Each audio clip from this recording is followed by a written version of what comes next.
diversos parlamentares se manifestaram sobre o ato político do governo Lula com o Supremo Tribunal Federal e o presidente do Senado, Rodrigo Pacheco, comemorando um ano das prisões em massa ordenadas pelo ministro Alexandre de Moraes após uma baderna em Brasília. Os parlamentares recusaram o convite dos presidentes dos três poderes e lembraram que democracia não é compatível com os atos de autoritarismo que vem sendo a tônica do governo. O senador Jorge Seife Júnior ironizou a narrativa de que teria havido uma tentativa de golpe de Estado. Um golpe sob o comando de um governo que foi permissivo, omisso, irresponsável e conivente.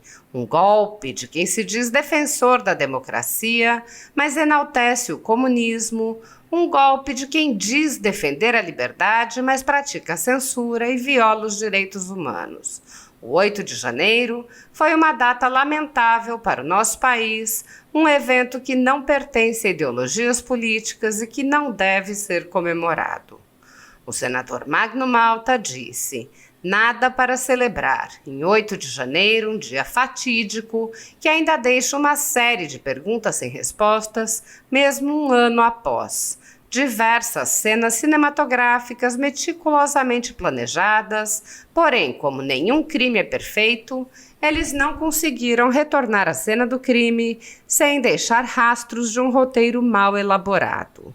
Magno Malta também compartilhou um vídeo relembrando sua fala durante a oitiva de Mauro Cid, ex-ajudante de ordens do ex-presidente Jair Bolsonaro na CPMI, e disse: todos sabemos que para caracterizar um golpe são necessárias armas de fogo e uma liderança. E o que tínhamos no 8 de janeiro? Patriotas com bíblias, orando e cantando o hino nacional. Quem assumiria na fantasia de quem acredita nesse papo de golpe?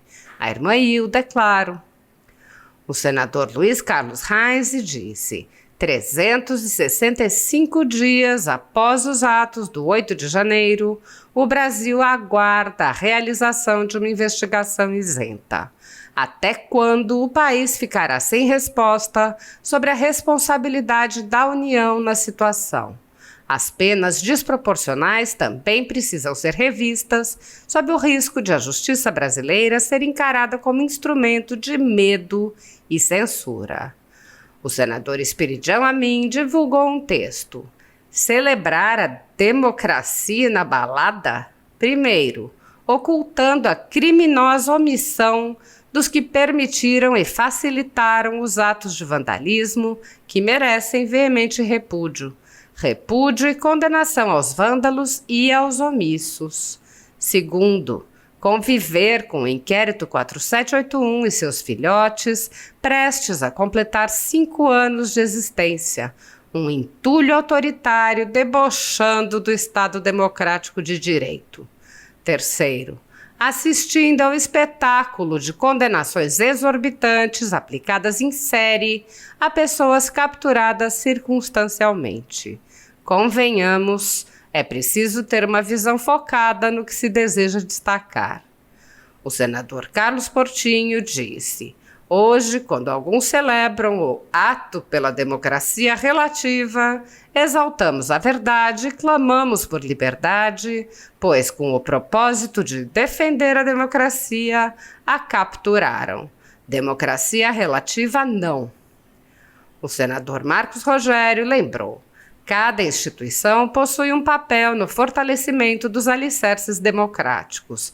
Ao contrário do que diz Lula, a democracia não é relativa. A prática de atos excepcionais por um poder, com a justificativa de proteger a democracia, precisa ser estancada. Ressaltamos como pilar de atuação a lealdade à democracia e apelamos aos chefes dos poderes a voltarem a atuar dentro dos ditames constitucionais com a consequente volta à normalidade democrática. O senador Rogério Marinho compartilhou uma matéria sobre entrevista do ex-ministro de Dilma e Lula, Aldo Rebelo, que afirmou que o governo Lula criou uma fantasia para manter o discurso do nós contra eles e alimentar a polarização e disse: "É óbvio que aquela baderna foi um ato irresponsável e precisa de punição exemplar para os envolvidos, mas atribuir uma tentativa de golpe àquele bando de baderneiros é uma desmoralização da instituição do golpe de Estado." O senador Rogério Marinho comentou: "E segue o jogo da democracia tutelada, que legitima arbitrariedades e ações fora do escopo jurídico natural em nome da democracia. Urge restabelecer a normalidade democrática e o reequilíbrio dos poderes em nosso país." O senador Márcio Bittar republicou mensagem do senador Rogério Marinho quando da divulgação de um manifesto contra a comemoração de Lula.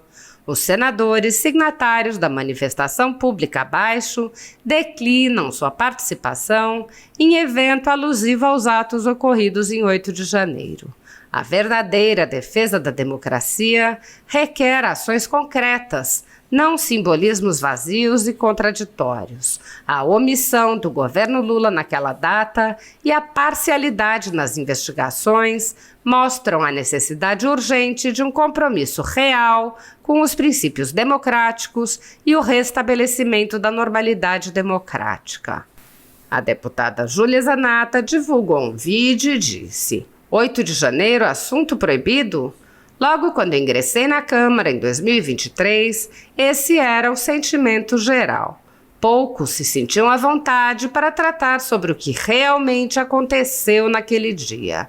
Visitei as presas na colmeia, busquei me inteirar sobre tudo e não restaram dúvidas. A lei estava sendo atropelada e, com isso, o próprio Estado democrático de direito que eles tanto dizem defender. Não havia disposição ali para individualizar a pena e era impossível que todos tivessem cometido os mesmos delitos. Quando militantes do MST invadiram o Congresso, não sofreram qualquer punição, o que contrasta com o tamanho rigor totalitário que condenou pais, mães, avós e avós a penas que ultrapassam até mesmo a de Após nossa pressão e atuação parlamentar junto com diversos deputados e senadores, houve um importante progresso. Mais de 1.000 presos que estavam em situação irregular foram soltos. E não baixaremos a guarda. Mesmo com importantes filmagens tendo sido arbitrariamente apagadas, seguiremos batalhando pela verdade dos fatos e pela justiça aos inocentes. O ex-senador Arthur Virgílio classificou como grotesca a narrativa de golpe de Estado, apontando que pés rapados não teriam qualquer condição de dar um golpe de Estado. Ele questionou: não houve golpe, de onde tiraram essa ideia de golpe? O deputado Luiz Felipe de Orleans e Bragança ironizou com muitas aspas: ato pela democracia, entre aspas, reuniu as personalidades mais honestas, entre aspas, desse país, comprometidas a lutar contra, entre aspas, os abusos de poder e a ditadura. Mais de 2.000 pessoas foram presas em massa a mando do ministro Alexandre de Moraes, do Supremo Tribunal Federal, com a colaboração do Exército Brasileiro, sem o menor respeito a direitos humanos ou ao devido processo legal. Centenas dessas pessoas passaram meses a fio presas e só foram libertadas com medidas cautelares excessivas e arbitrárias, muito piores do que as que são aplicadas a pessoas condenadas por crimes graves. Milhares de famílias continuam sofrendo com as restrições às suas liberdades e seus patrimônios. Tudo sob o olhar complacente do Senado Federal. Enquanto cidadãos comuns ficam sujeitos a medidas abusivas, autoridades do governo Lula envolvidas nos fatos do dia 8 de janeiro seguem livres, leves e soltas. O general G. Dias, por exemplo, era o ministro do Gabinete de Segurança Institucional e era responsável pela segurança do Palácio do Planalto e foi filmado no interior do palácio e interagindo com os invasores. Até o momento, o general G. Dias não foi preso, não teve seu passaporte apreendido, nem suas contas bloqueadas, nem seus bens ou sua renda apreendidos. Essas medidas cautelares são reservadas a conservadores que podem sofrer qualquer uma ou várias delas sem qualquer indício de crime, sem direito à defesa, nem acesso ao devido processo legal. Quando aplicadas a conservadores, as medidas cautelares podem perdurar pelo tempo que desejar o senhor ministro que determina sua aplicação, ainda que as pessoas não tenham foro privilegiado e não estejam, portanto, sujeitas à jurisdição das cortes superiores. Apoiadores do ex-presidente Jair Bolsonaro e pessoas que apenas têm um discurso diferente do imposto pelo cartel midiático vêm sendo perseguidos, em especial pelo judiciário. Além dos inquéritos conduzidos pelo ministro Alexandre de Moraes, do Supremo Tribunal Federal, também o ex-corregedor do Tribunal Superior Eleitoral, Luiz Felipe Salomão, criou seu próprio inquérito administrativo e ordenou o confisco da renda de sites e canais conservadores, como a Folha Política. Toda a receita de mais de 30 meses do nosso trabalho está bloqueada por ordem do TSE, com aplauso dos ministros Luiz Roberto Barroso, Alexandre de Moraes e Edson Fachin. Sem a possibilidade de receber a renda de seu trabalho, o jornal corre o risco de fechar. Se você apoia o trabalho da Folha Política e pode ajudar, use o QR Code para doar qualquer quantia para a empresa Raposo Fernandes ou use o código ajude@folhapolitica.org. Caso prefira, há a opção de transferência bancária para a conta da empresa Raposo Fernandes, disponível na descrição deste vídeo e no comentário fixado no topo. Há mais de 10 anos, a Folha Política faz a cobertura da política brasileira, mostrando atos, pronunciamentos e eventos dos três poderes, quebrando a espiral do silêncio imposta pelo cartel de mídia que quer o monopólio da informação. Pix a ajude@folhapolitica.org. Assista! Estamos dando prazo de 1 hora, que é um prazo bastante razoável para que todos entrem nos ônibus e saiam em paz. A primeira coisa que eu me dediquei quando eu cheguei em Brasília, em fevereiro do ano passado, eu cheguei e procurei o deputado Sanderson, que já era um deputado de segundo mandato, e falei: Sanderson, eu quero visitar o pessoal, os presos do dia 8 de janeiro. E aí ele: não, vamos lá. Então fomos.